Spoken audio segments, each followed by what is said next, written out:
Students, आज हम करते हैं एनर्जी रिलेटेड टू वाटर, या जो वो एनर्जी जो पानी से प्रोड्यूस होती है। तो सबसे पहले करते हैं टाइडल एनर्जी। ठीक है, देखो ये डायग्राम बनी हुई है। टाइडल एनर्जी क्या होती है? जो टाइड से, यानी ये ओशियन की एनर्जी है। जो ओशियंस हैं उनकी जो लहरों से एनर्जी बनती है उसको बोलते हैं टाइडल एनर्जी। ये देखो, मैं आपको थोड़ी सी वर्किंग यहाँ पे समझाती हूँ। ये टरबाइन है, ठीक है, ये टाइड्स है, ठीक है, ये हाई टाइड्स हैं, ठीक है। ये हाई टाइड्स जब टकरा के इस टरबाइन पे फॉल करेंगी, ठीक है, तो क्या होगा? ये टरबाइन घूमेगी और घूमने से क्या होगा? इसके पीछे क्या है, जो मोटर लगी है वो इस किनेटिक एनर्जी को किस, या मैकेनिकल एनर्जी को किस में कन्वर्ट कर देगी? इलेक्ट्रिकल एनर्जी में, ठीक है। और इसके बाद ये टाइड जो है ये क्या हो जाएंगी? लो हो जाएंगी, ठीक है। यानी जो टाइडल एनर्जी है वो बनती है हाई टाइड से लो टाइड में, ठीक है।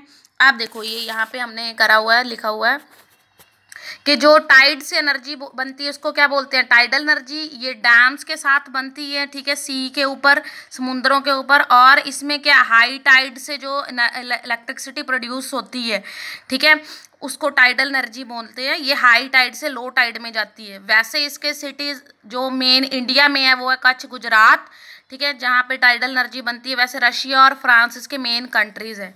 ये रीन्यूएबल सोर्सेज ऑफ एनर्जी है। इसमें हाइड्रो पावर, यानी एक हाइड्रो पावर यानी पानी से जो इलेक्ट्रिसिटी प्रोड्यूस होती है, ये वो वाला हमारे पास एक उसका सोर्स है।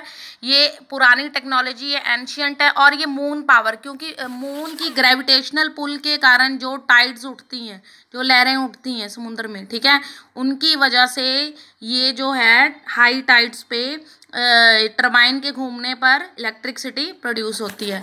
अब डिसएडवांटेजेस, ये कॉन्टिन्यूस नहीं है, अब ये डिपेंड करता है कब ये टाइड्स जो है इनकी जो स्पीड है वो हाई होगी तो प्रोड्यूस होंगे। सेकेंडली, ये कॉस्टली है। और क्या है? Sewer destruction of ecosystem. और जैसे ये नॉर्मली टाइड्स का है तो इससे इकोसिस्टम में डिस्ट्रक्शन होती है। मान लो कोई मछली है या कोई भी चीज़ है वो इससे टकरा के कुछ भी, किसी का कोई डेथ हो सकती है या कोई भी चीज़ इसमें डैमेज भी हो सकती है, ठीक है। देखो, ये डायग्राम है टाइडल एनर्जी की, ठीक है, एक बुक से मैंने ली है। अब ये इसके ऊपर डैम बनाया हुआ है, ठीक है, ये रिवर है। और ये क्या है? हाई टाइड इस तरफ है, ठीक है, ये देखो ये हाई टाइड है, ये वाला ये हाई टाइड है। हाई टाइड आके ये टरबाइन्स बनी हुई है, होल्स में टरबाइन लगी हुई है, टरबाइन पे टकराती है और ये टरबाइन घूमती है जिससे इलेक्ट्रिसिटी प्रोड्यूस होती है। और इसके बाद इसकी पानी की जो टाइड्स हैं वो क्या हो जाती हैं? लो हो जाती हैं। इसके ऊपर ये कंस्ट्रक्शन किया हुआ है सारा, इसके ऊपर ट्रैफिक भी आ जा रहा है, ठीक है। तो ये बेसिकली एक डायग्राम है, आप वही बना लेना जो मैंने आपको बना के अभी दी है। इसके बाद नेक्स्ट है सी वेव एनर्जी, ठीक है। सी वेव से कैसे एनर्जी प्रोड्यूस होती है, ये देखो, ये डायग्राम है। अब देखो ये क्या है? ये समुद्र का पानी है, ठीक है। यहाँ पे हमने टरबाइन लगाई हुई है, ये चैम्बर है, इसको सारे को सेट करा है और टरबाइन के साथ यहाँ पे इलेक्ट्रिसिटी प्रोड्यूस करनी है। अब क्या होगा? जब वेव्स आएंगी तो वेव्स के साथ क्या है? जो पानी है, ठीक है, जो पानी, ये समुद्र का पानी है, इसके ऊपर हवा भी आ रही है।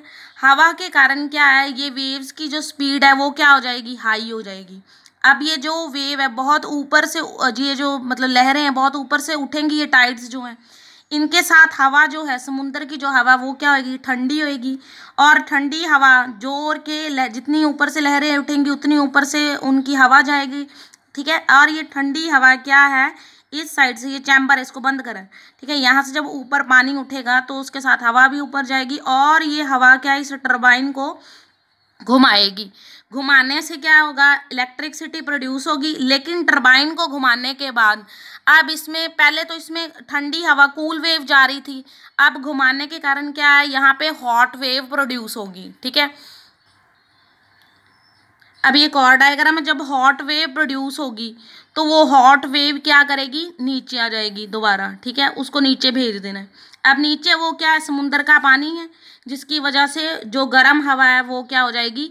ठंडी हो जाएगी। इसी तरह से ये जो है टाइड ओशन की हेल्प से ये जो सी वेव एनर्जी है ये काम करती है, ठीक है। जब हवा इस तरफ से चलेगी, ये ठंडा है सारा, ठीक है, तो ठंडी हवा के जाने से, यानी कि ये जो समुद्र का पानी है इस तरफ जब ऊपर जाएगा, लहरें उठेंगी, तो ठंडी हवा की वजह से ये टरबाइन घूमेगी। टरबाइन के घूमने की वजह से जो गर्म हवा प्रोड्यूस होगी वो सारी नीचे आ जाएगी, और नीचे आके फिर दोबारा ठंडी हो जाएगी, तब पानी वापस जाएगा, ठीक है। तो इस वर्किंग को इसे हम सी वेव एनर्जी बोल लेंगे, ठीक है। अब देखो यहाँ पे लिखा हुआ है, due to wind blowing on the surface of ocean, very fast sea waves on the surface of ocean which have a lot of kinetic energy which is used to produce electricity. अब इनके advantages non polluting है, renewable है, हम इनसे पूरी दुनिया की जितनी भी इलेक्ट्रिसिटी प्रोड्यूस होती है या खर्च होती है उसका 40% हिस्सा बना सकते हैं, और ये बहुत देर तक काम करता है। अब डिसएडवांटेजेस क्या है, ये कॉस्टली है, सिर्फ डेवलप्ड कंट्रीज जो हैं वो इसे यूज़ कर सकते हैं। इसके बाद जो थर्ड टाइप की एनर्जी है वो है ओशन थर्मल एनर्जी। अब इसमें देखो क्या है, ये इसकी डायग्राम है। इसमें क्या है कि इसमें जो टेम्परेचर का डिफरेंस है वो 20 डिग्री का जरूर होना चाहिए। थर्मल यानी जो टेम्परेचर से रिलेटेड है। क्या होता क्या है, एक तरफ वार्म वाटर है समुद्र के अंदर, एक तरफ कोल्ड वाटर है। ये मान लो यहाँ पे इसका जो टेम्परेचर है वो है 5 डिग्री, ठीक है, ये 5 डिग्री है, और ये है 25 डिग्री सेल्सियस, ठीक है। अब क्या करना क्या है, ये अमोनिया पंप लगा हुआ है हमारे पास, ये इवेपोरेटर है, ये टरबाइन है, और ये कंडेंसर है। मेन काम यहाँ पे है, ठीक है। अब देखो होता क्या है कि यहाँ से जो वार्म वाटर है वो जाता है, एंटर करता है, और वार्म वाटर में क्या है, जो गर्म पानी है उसमें स्टीम भी है और पानी गर्म खुद भी है, दोनों चीज़ें हैं। तो जो गर्म पानी है वो यहाँ से बाहर आ जाएगा, और जो स्टीम है वो ऊपर की तरफ चली जाएगी, ठीक है, यानी जो गर्म हवा है वो ऊपर की तरफ चली जाएगी। गर्म हवा के ऊपर जाने से ये जो टरबाइन है पंखे की तरह होता है, ये घूमेगा, इससे क्या होगा, इलेक्ट्रिसिटी प्रोड्यूस होएगी। अब जो वो गर्म हवा है वो क्या होगी, वो इस तरफ से नीचे आ जाएगी, और ये कंडेंसर है, कंडेंसर क्या करेगा, उसे ठंडा करेगा। कैसे, उस गर्म हवा को किस में भेज देगा, ठंडे पानी में भेज देगा।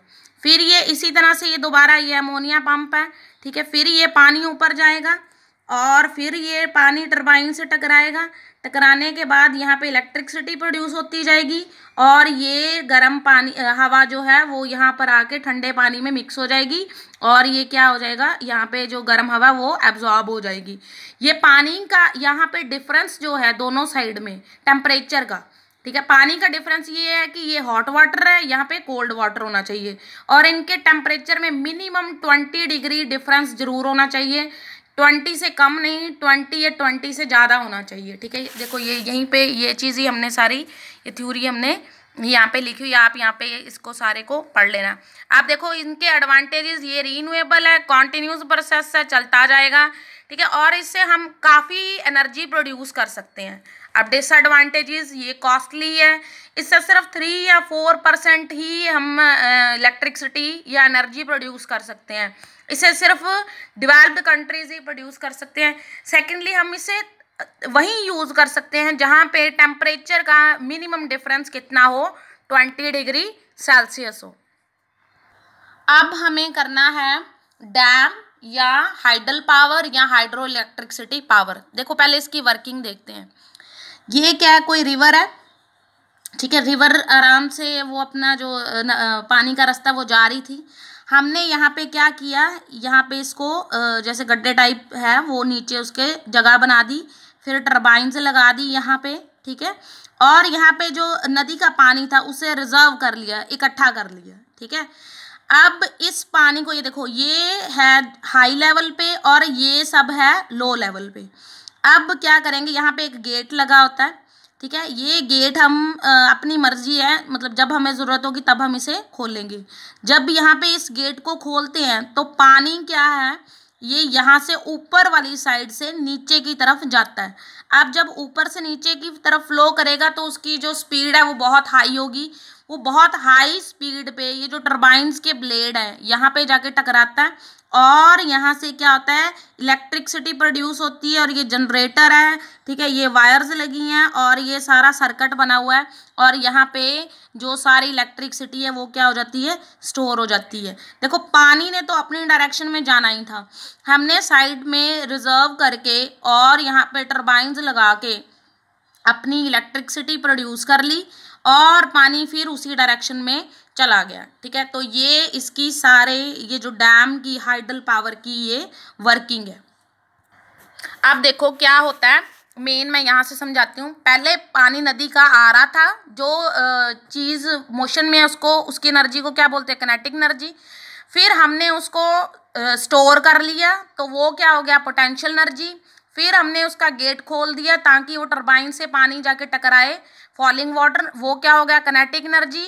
और उससे टरबाइन्स घूमी, वो क्या थी, मैकेनिकल एनर्जी। टरबाइन्स ने किस में कन्वर्ट कर दिया, इलेक्ट्रिकल एनर्जी, ठीक है। इससे इलेक्ट्रिसिटी प्रोड्यूस होगी। यही सारी चीज़ यहाँ पे लिखी हुई है, आप इसको स्टॉप करके या पॉज करके सारा यहाँ पे इसको नोट कर लेना। इसके बाद इसके एडवांटेजेस और डिसएडवांटेजेस है। ये रीन्यूएबल सोर्सेज ऑफ एनर्जी है, इसके बाद कोई एशेज वगैरह नहीं बचती, नॉन पोल्यूटिंग है, इकोनॉमिकल है। अच्छा, और इसके बाद इसके पानी को हम फिर से दोबारा रीयूज़ कर सकते हैं, जैसे इरिगेशन में यूज़ कर लिया। और इंडिया में 75% इलेक्ट्रिसिटी जो है वो डैम से ही बनाई जाती है, क्योंकि इकोनॉमिकली है। बाकी जितने भी इलेक्ट्रिसिटी प्रोड्यूसर्स हैं उनमें सबसे ज़्यादा सस्ता जो हमें पड़ता है वो हमें डैम्स ही पड़ते हैं, क्योंकि इंडिया के पास इतनी रिवर्स भी हैं और ये काफ़ी टाइम चलता भी है। और इंडिया में सबसे ज़्यादा बिजली बनाने वाली जो स्टेट है वो है उत्तर प्रदेश। अब करते हैं इसके डिसएडवांटेजेस। देखो डिसएडवांटेजेस पहला ये है कि जो सॉइल, जिस मिट्टी पे इसको बनाया जाएगा, डैम्स को प्रोड्यूस किया जाएगा, वो मिट्टी क्या हो जाएगी, उसकी क्वालिटी क्या हो जाएगी, पुअर हो जाएगी, क्योंकि उसको ना कोई एयर मिलेगी ना उसको कोई और मिनरल्स मिलेंगे। इसके बाद क्या है, इसमें इन्वायरमेंटल प्रॉब्लम्स भी हो जाती हैं। अब जहाँ पे ये डैम बनेगा वहाँ पे और जो उसके आसपास किनारे के मतलब किनारे पर जो लोग रहते हैं, जहाँ पे उनका बिजनेस है, घर है, उन सबको वहाँ पे अपना सब कुछ छोड़ के वहाँ से माइग्रेट करना पड़ेगा, यानी कि वो होमलेस हो जाएंगे, उन्हें एक जगह से दूसरी जगह पर जाना पड़ेगा। जिस जगह पे डैम्स बनेंगे वहाँ पे जो प्लांट्स थे या वहाँ पे जो एनिमल्स रह रहे थे, यानी वो सारे क्या हो जाएंगे, डिस्ट्रॉय हो जाएंगे या ख़त्म हो जाएंगे, किल हो जाएंगे। इसके बाद क्या है, submergence of land and vegetation. अब क्या, मान लो जहाँ पे डैम बनाया है वो मिट्टी बहुत उपजाऊ थी, वहाँ पे हम खेती कर सकते थे, लेकिन वो मिट्टी तो किस में यूज़ होगी, वो डैम्स बनाने में यूज़ होगी, तो वहाँ पे अब हम कोई भी क्रॉप्स वगैरह नहीं उगा सकते। सेकेंडली क्या है, एक बार आपको इसे बनाने में काफ़ी खर्चा आता है, ठीक है, और इसकी मेंटेनेंस को भी देखना पड़ता है कि कहीं इसमें कोई प्रॉब्लम ना आ जाए, ठीक है। तो ये इसके डीमेरिट्स हैं। और ये हमने आज जो किया है ये था सारे जो भी इलेक्ट्रिसिटी प्रोड्यूसर्स हैं with the help of water. Hope so आप सबको समझ आई होगी। Thank you.